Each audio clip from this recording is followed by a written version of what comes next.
अस्सलाम वालेकुम मेरे समझदार पाकिस्तानियों। मेरा नाम रेहान तारिक है और आप मेरा यूट्यूब चैनल और फेसबुक पेज देख रहे हैं। करोड़ हा दरूद आका दो जहां नबी मेहरबान मोहम्मद मुस्तफ़ा सल्लल्लाहु अलैहि वसल्लम पर। इस दुआ और इस उम्मीद के साथ इस व्लॉग का आगाज करते हैं कि अल्लाह रब्बुल इज़्ज़त इस मुल्क के फैसला साजों के दिलों में समझदार पाकिस्तानियों के लिए नरमी पैदा कर दे। इस वक्त तीन इंतहाई अहम खबरें हैं जो आपके साथ शेयर करनी है। पहली अहम खबर का ताल्लुक पाक फौज से है। दूसरी अहम खबर का ताल्लुक भी सब और दी अदर पाक फौज के साथ है और मुल्की सियासतदानों से है। जबकि तीसरी अहम खबर का ताल्लुक खालिसतन मुल्की सियासत से और मुल्क के एक बड़े सियासतदान से है। तो सबसे पहले पहली खबर की जानिब बढ़ते हैं और पहली खबर का ताल्लुक कोर कमांडर मंगला से मुतालिक है। कोर कमांडर मंगला एमन बिलाल सफदर, जिनकी कबल अज वक्त रिटायरमेंट मंजूर कर ली गई है और विफाकी काबीना से आनन फानन अचानक बजरिया सर्कुलेशन यानी कैबिनेट इजलास का इंतजार भी नहीं किया गया, बल्कि बजरिया सर्कुलेशन 30 अप्रैल 2024 से core commander Mangla lieutenant general Aimen Bilal Safdar की रिटायरमेंट मंजूर की गई है। अब बाइसे ताज्जुब बात यह है कि एमन बिलाल सफदर साहब, जनरल एमन बिलाल सफदर, नवंबर 2025 में उस सीनियरिटी लिस्ट में शामिल थे कि जो chief of the army staff लगने के लिए मौजूद थी, यानी जो अवेलेबल ऑप्शंस थी जनरल लासिम मुनीर के बाद, उसमें एमन बिलाल सफदर का नाम भी मौजूद था।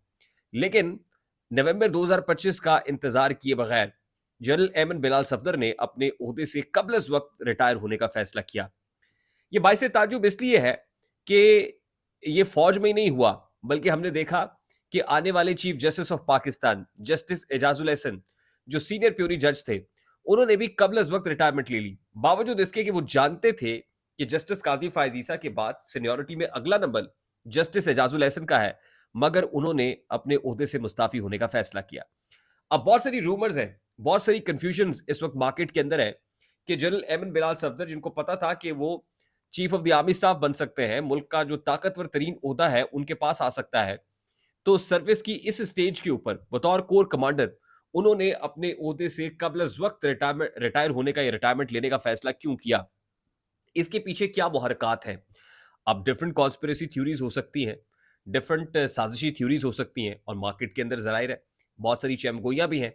ऐसे में एक क्लैरिफिकेशन भी आ रही है और कुछ लोग वजाहतें भी बयान कर रहे हैं कि यहाँ पर जनरल एमन बिलाल सफदर साहब ने ज़ाती वजूहात की बिना पर, प्योरली पर्सनल रीजंस पे उन्होंने रिटायरमेंट लेने का फैसला किया है। लेकिन ये कदर भी जस्टिस एजाजुल एहसन के साथ इस्तीफे के अंदर मुश्तरक है कि उन्होंने भी ज़ाती वजूहात की बिना पर, प्योरली पर्सनल रीजंस पे उन्होंने इस्तीफा देने का फैसला किया था और यहाँ पर कबल अज वक्त रिटायरमेंट का फैसला भी बताया जा रहा है कि ज़ाती रीजंस पे किया गया है। अच्छा, मैं ज़रा इसकी इस मामले की डिटेल में और इसके पोस्टमार्टम की तरफ आता हूँ, लेकिन उससे पहले आपको ये बता दूं कि फैज़ाबाद धरना कमीशन, जो फैज़ाबाद धरना कमीशन इस सारे मामले के ऊपर प्रॉब कर रहा था, इंक्वायरी कर रहा था, उस इंक्वायरी रिपोर्ट के अंदर अहम इंकशाफात सामने आ गए हैं। नंबर वन तो ये कि उस इंक्वायरी रिपोर्ट में साबिक डीजी आईएसआई, जो उस वक्त जब फैज़ाबाद धरना हुआ था तो वो डीजीसी थे, उनको क्लीन चिट मिल गई है क्योंकि उनके ऊपर एक बहुत बड़ा इल्जाम ये था कि उनके इमा पर मतलब फौज ने वहां पर मौजूद जो धरने के शुरका थे उनमें रकम डिस्ट्रीब्यूट की, पैसे डिस्ट्रीब्यूट किए गए और ये धरना भी किसी ने करवाया था और उसके बाद धरना भी उठाया किसी ने था। और डीजीसी उस वक्त जो जनरल फैज हमीद साहब थे वो पॉलिटिकल मनूवरिंग कर रहे थे और ये एक बहुत बड़ा स्ट्रॉन्ग स्टांस खुद पाकिस्तान मुस्लिम लीग नून गवर्नमेंट का रहा है। अब जो रिपोर्ट सामने आई है और इंक्वायरी की जो फाइंडिंग्स है उसमें ये बताया जा रहा है कि उस वक्त जो वजीर दाखिला थे एहसन इकबाल साहब, उस वक्त वजीर आला पंजाब जनाब शहबाज शरीफ साहब और उस वक्त के वजीर आजम जनाब शाहिद खाकान अब्बासी, इन पर्टिकुलर शाहिद खाकान अब्बासी साहब के जो साइंड मिनट्स ऑफ मीटिंग है 27 नवंबर 2017 के, उसमें ये बात मालूम होती है कि शाहिद खाकान अब्बासी ने इस धरने को ख़त्म करने के लिए जो मैंडेट है या पावर है वो जनरल फैज हमीद को कन्फर की थी और ये मैंडेट उनको देने के बाद उनको भेजा गया था कि आप जाइए और इस मामले को रफा दफा कराइए।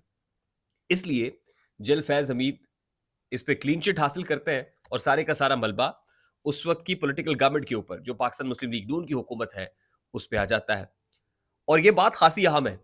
ये इसलिए अहम है कि अगर पाकिस्तान मुस्लिम लीग नून की हुकूमत ने ये मैंडेट दिया था और फिर जनरल फैज हमीद को क्लीन चिट मिली है, तो नून लीग का वो बयानिया तो जमीन बोस हो गया, दफन हो गया, जो वोट को इज्जत दो का बयानिया था, जो एंटी जनरल फैज हमीद बयानिया था, जो एंटी जनरल बाजवा बयानिया था या एंटी स्टैब्लिशमेंट बयानिया था। तो इस इंक्वायरी रिपोर्ट को अगर दुरुस्त मान लिया जाए, ये फाइंडिंग्स अगर दुरुस्त है, तो फिर तो पाकिस्तान मुस्लिम लीग नून का एंटी इस्टेब्लिशमेंट और नवाज शरीफ साहब का जो बयानिया है, या मरियम नवाज शरीफ साहिबा का बयानिया था, उसको तो खासी ठेस और गजन पहुंचेगी इस इंक्वायरी रिपोर्ट की फाइंडिंग से। तभी तवक्को ये की जा रही है कि आने वाले 24 घंटे इंतहाई अहम है। ये जो डेवलपमेंट्स हो रही हैं, खास तौर पे इन पर्टिकुलर जिसका ताल्लुक फोर्सेस के साथ है और जिसका ताल्लुक कुछ पॉलिटिकल मनूवरिंग के साथ है, उसमें नवाज शरीफ से मुतालिक अब ये खबर सामने आ रही है कि कल का दिन नवाज शरीफ की सियासत में एक नया मोड़ या एक नया रुख मुतय्यन करने का दिन होगा और कल का दिन हुकूमत पे भी भारी पड़ सकता है।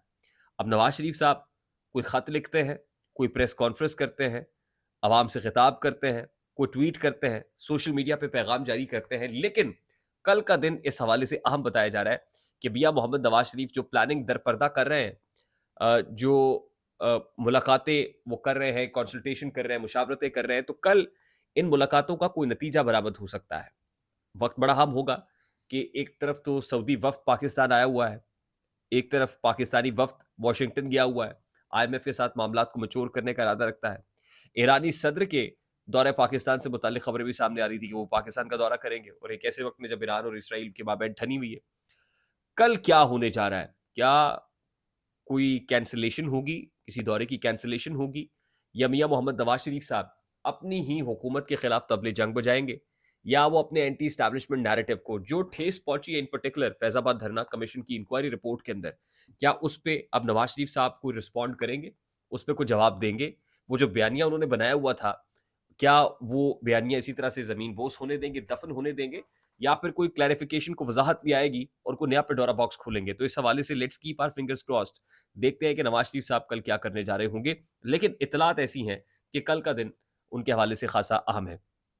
फिर चीफ इलेक्शन कमिश्नर सरदार सिकंदर सुल्तान राजा साहब, वो भी दौरे ब्राज़ील पर रवाना हो गए हैं। कभी वो रशिया जाते हैं, कभी ब्राज़ील जाते हैं, कभी उनकी अमेरिका जाने की इत्तलात आती हैं, लेकिन उनकी तरफ से कोई क्लैरिफिकेशन, कोई स्टेटमेंट नहीं है। ढिठाई की हद अगर किसी में है, तो वो भी चीफ इलेक्शन कमिश्नर जनाब सिकंदर सुल्तान राजा साहब में है। अब इन पर्टिकुलर हमारे यहाँ 2 तरह की खबरें इस वक्त गर्दिश कर रही हैं। मैं ज़रा कोर कमांडर मंगला एमन बिलाल सफदर साहब की खबर पे आता हूँ। अब 2 तरह की खबरें ये हैं कि एक तो chief of the army staff general Asim Munir साहब की एक्सटेंशन, यानी ज़ाहिर है आर्मी एक्ट में अमेंडमेंट के बाद जो जो टर्म है chief of the army staff की, वो एक्सटेंडेबल है टू अनदर 3 इयर्स। ज़ाहिर है जनरल कमर जावेद बाजवा को जब एक्सटेंशन दी गई तो आर्मी एक्ट को अमेंड किया गया, तो वो मज़ीद 3 साल की एक्सटेंशन तो ले ही सकते हैं।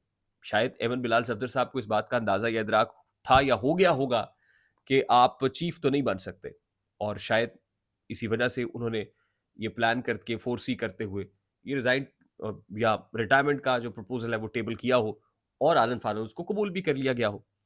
दूसरी इंपॉर्टेंट चीज़ ये कि एजाजुल एहसन साहब सीनियर प्यूनी जज होने के बावजूद अपने उहदे से मुस्ताफ़ी इसलिए हो गए कि उनको पता था कि ये हुकूमत लेजिस्लेशन करने जा रही है जिसमें chief justice of Pakistan justice Qazi Faez Isa को फिक्स्ड जज बनाया जा सकता है। यानी वो जो उन्होंने अक्टूबर में रिटायर होना है, वो अक्टूबर में रिटायर नहीं होंगे, बल्कि चीफ जस्टिस की मुद्दत 3 साल कर दी जाएगी। अब 3 साल करने से बहुत से लोगों को नुकसान होगा। ज़ाहिर है एजाजुल एहसन साहब तो मुस्ताफ़ी होकर घर चले गए। जस्टिस मुनीब अख्तर हों, जस्टिस आयशा मलिक हों, जस्टिस शाहिद वहीद हों, ये वो जजेस हैं जो चीफ जस्टिस ऑफ पाकिस्तान नहीं बन सकेंगे, या जिसको हम उर्फ़ आम में अक्सर कहते हैं ना, नाते तोते रह गए, तो ये नाते तोते रह जाएंगे। तो बाज़ औक़ात ऐसी शुनीद भी होती है जिसकी वजह से इस तरह के फैसले लिए जाते हैं। ताहम अभी तक जो क्लैरिफिकेशन सामने आ रही है उसमें प्योरली पर्सनल रीजंस या ज़ाती वजूहात बताई जा रही हैं। मेरे समझदार पाकिस्तानियों, आने वाले चंद घंटे इंतहाई अहम है।